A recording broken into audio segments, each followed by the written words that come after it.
Vermont's own brew. Coming at you. With a beer review. And we've got a good one. I'm excited. Here it is. It is the Surly 8. It's Surly Brewing's 8th anniversary oat wine ale, and it's aged in rye whiskey barrels. I don't know how you categorize this exactly. Some call it an American barley wine. It's 11% ABV, so we need friends to share this one. We're gonna get this baby cracked open.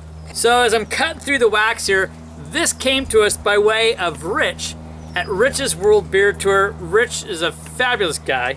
You know that if you've watched any of his videos, and if you haven't, you really need to go over to his channel and check out his videos. We'll put a link down below. And he sent it out to Jim and I. Christian's lucky to be here. I think he said... Oh, get your glasses. I already got a whiff. Oh, baby.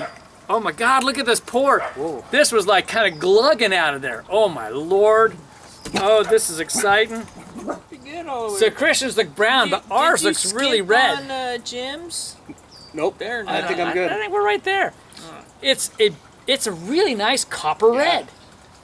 Some orange on the bottom, but copper some red. Extra floaties. You got a murky brown, and we got a beautiful copper red. Yeah. And it's got just a thin head. You've actually got a decent head. And it's sticking around too. And it is. It's making just some nice legs on the side. So let's get our noses. You guys, but it is thick from what I can tell. It actually poured really thick. Mm-hmm. Smells awesome.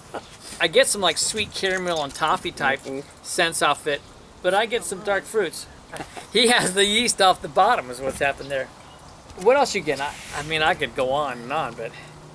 I think you said it with the dark fruit, but then you said the caramel and toffee. Caramel and toffee, Yeah. I get a bit of vanilla though. And I get the oakiness as well. Yeah, and maybe just a touch of booziness. Well, that's what it is. Really It's the pleasant oakiness booziness. is what I'm getting. The tannins, probably. But I get some sweet malt on there as Yeah. well. That's kind of underlying on there. Now I'm starting to get a little of that vanilla, the bourbon on there. All right, well, I think we just have to dive in. So, I Cheers, just gentlemen. gotta say one thing is, I just don't smell hops, and this is American barley wine. the mouthfeel's not as thick as how it appeared pouring in. It is much more thin, but the taste is very nice. You see him moving on your beer. The dog saw me drinking, and he has moved in on this. It's not like too thin on the body, but I agree. When it poured, you would have thought it would be a little bit thicker, but it's not too thin. It's kind of nice. It's kind of one of those that's on the full side of medium or the light side of full. You get a full mouthfeel initially, but it kind of thins out. And it has an interesting bitterness on the back side that I can't quite describe. Is that the rye, maybe? Rye whiskey? Or I don't know. The way that it presents itself makes me think of that little bit of acidic taste that's in the pit of an apricot. I get a little bit of that kind of a taste, which is interesting. But I do get those sweeter, malty tastes, which are really nice. Nice sweetness, the caramel, the vanilla, the oak. This is fun. All comes through. Like, this is really enjoyable. I mean, you get the wine style out of it, which is kind of brings out like a tannin taste to it, but you kind of get the barley wine-esque taste. What? I'm stupid. I'm just realizing what I'm getting here. This is an oat wine style barley wine. Are you getting the oats on this? It's got that oatiness on it, and that is like a trademark of Surly. They do a lot of IPAs with oat in it, which I love because it makes that smooth IPA, and they've done the same thing in this. Yeah, it definitely gives it that like creaminess all of a sudden that I'm finally catching on that it is the oak, but then it's got the wine style to it that gives it that difference, which is why I thought I smelt a sour yeast or wild yeast. It's the way it's done.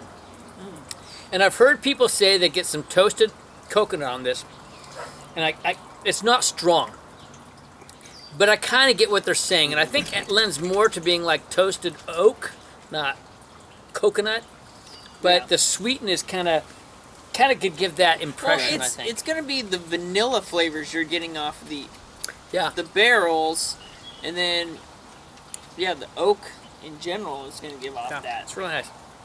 We're gonna take some time with this, I think. And I'm gonna let Christian take some sips off mine and switch with him, and we'll be right back. So one thing we picked up on was that Christian's had like more booze and more oak and the oak tannins in it off the bottom. I'm a boozy guy. We poured them all together and then split them back out. Jim, what you got now? Immediately on the aroma, it's a little bit more boozy. And oak for me. Yeah. Those oak tannins really kicked in. Boozy vanilla for me. Yeah. So it's funny how different it can be just from mixing it back together. And I mean, this bottle needed to be lightly agitated before having opened it, I think. And what do you think on your side now? I get less of the oats. Like I was getting more creamy oats, and now it's more evened out, which is nice. It's kind of letting me to engage some more of the flavors. But I mean, this is truly a unique beer. Yeah. Like it's. I really don't know have any way of judging it. Yeah, I wouldn't call this a barley wine, would you? I mean, no, but I was just thinking it's more barley wine like now than it was before we mixed it. I think you're right because there was the sweet. I love sweet beers. I'll be honest. There was a lot more sweetness on it, and now that the tannins have kind of kicked in, and everything else, it really has changed the complexity of the beer quite a bit.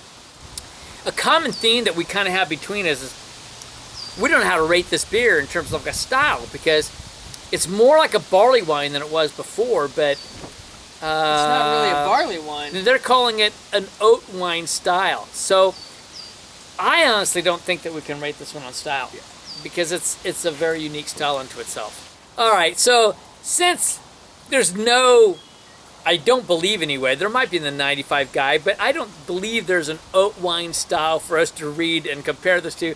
We are just going straight to the chase. It's overall. I'll go last. We all have numbers in our head.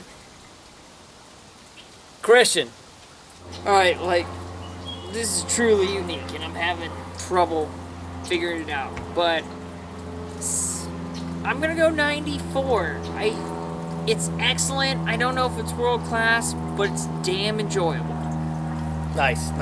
Jim. And I'm right there, basically. I was just thinking 95 because I would love to buy multiples of this beer and cellar them, drink one every year or something, every 6 months. I feel like if I want to put it away and buy multiple bottles, then it's pretty good beer. So, like 95.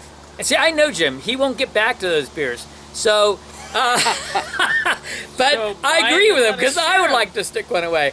But it's so funny. We're right. I said I came up with 94. We all did it independently, and I think that it's edging on that world class, not quite, but it's a very unique beer. It's just so different from anything you've had.